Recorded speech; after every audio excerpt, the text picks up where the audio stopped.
Good evening. We're back for another instalment on the Trevor Jacob incident. He says putting his teeth back in. We've got a couple of things to look at. This one's going to be shorter than the last because we're just following up and we're picking up on the comments and we're picking up on what other people have been saying on the web. We've got the tail number. We will come back to that later. From the comments, the one that jumps out is, did he really drink from that pond? Well, I don't know. It doesn't look like it, actually. Looks like he didn't. He lip service, literally. Oh, look at me, I've quenched my thirst. Yeah, right. The fact that he actually shows a broken water bottle at one point. The fact that there are other videos on the web that are showing his coat remarkably wet after he scrabbled out of his bush.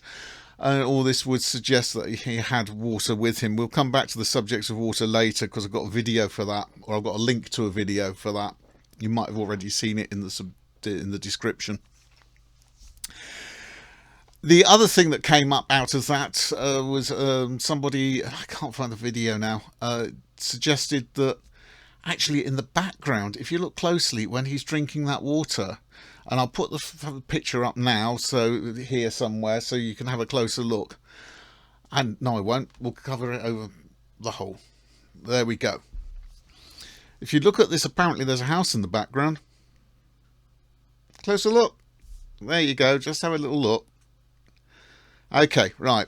Back to normal. Let's move on. The latest. The link is in the subscription. Was that plane full of water? Would it explain why the fuel line from the wing tank was disconnected? It's full of water. Now, that's the claim. There is one frame on this video, which is linked, that shows what appears to be a large quantity of water coming forward from the crashing plane.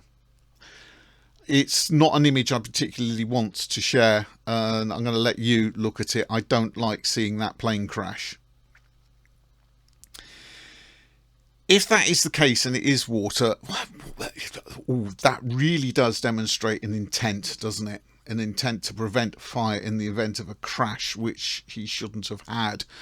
And again, many pilots are still coming out of the woodwork and saying, no, this shouldn't have happened. He should have been able to land that plane. If it was fuel, you'd be able to detect the plane by smell, I would have thought. It certainly should have been a fire. Engine swap.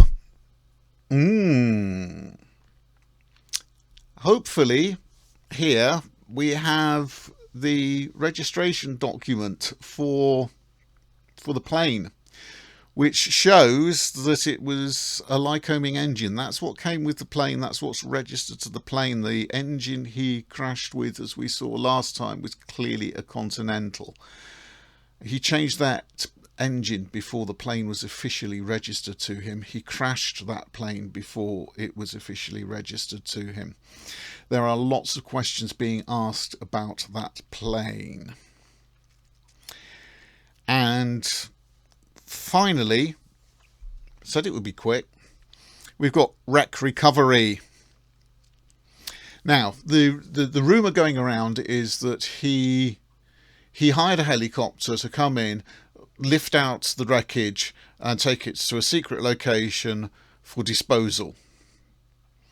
Now, that works okay as an idea. It works slightly less well when you think about the money that must have been involved in doing that, and it's probably more than he'd have ever made from ad revenue or from selling his wallets, especially now he's been forced to take down the advert. But there are other problems with it. No reputable company, and it would have had to have operated in a national park, is going to go in there and lift a wreck to take away for disposal before the inquiry has been completed. Surely not. And certainly not before they've had chance to examine it, should they so desire. If the wreck has been removed, and it looks very likely it has, is it not more reasonable to think that actually it was taken away by an official authority for their examination, rather than what's he called, Trevor, oiking it out to dispose of the evidence. If it was hoiked out to dispose of the evidence at Jacob's wallet, that wallet's going to haunt him. Unfortunately, it's going to haunt the company as well. It's going to put a lot of people in a lot of trouble, having to answer some very, very difficult questions. And the people asking the questions have every right and every authority to use probably, quite reasonable means to gain answers. That, I think, alone could have put him in a lot of trouble. I don't for one moment believe it was eaten by condors. No one suggested that, so I will. I think it was eaten by condors. Yeah, right. Well, it's a condor sanctuary, so yeah. No, they got their own wings. They don't need bits of aeroplane. And very much lastly, there is another video linked at the bottom of the description of somebody else who is calm and collected and not full of wrath and anger, who is systematically collecting information from around the internet and posting quite frequently. So yeah, it's worth following that one as well. And he raises some interesting points. We think, there's always a last thing with me. You'll get used to it. We think that one of the fire extinguishers up his trouser leg wasn't. It might well have been more water, on account of the fact that the bottom of it appears to be white rather than red. Up one leg, up his right leg, I think it's a red bottle. No, it wouldn't be. Which way up was he? Depending which way up he was, I can't remember.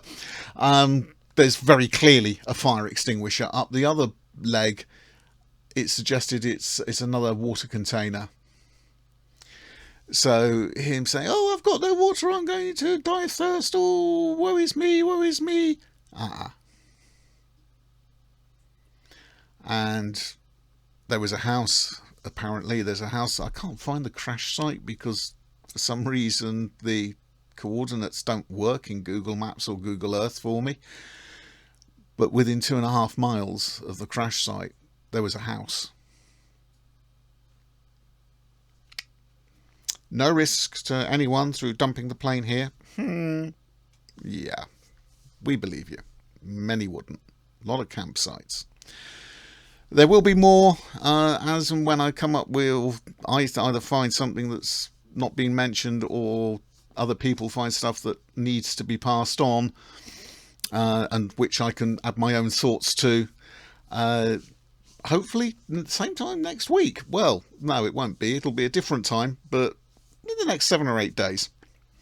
Thank you for watching and putting up with me rambling away from a different country about an event that happened, I don't know, 6,000-7,000 miles away.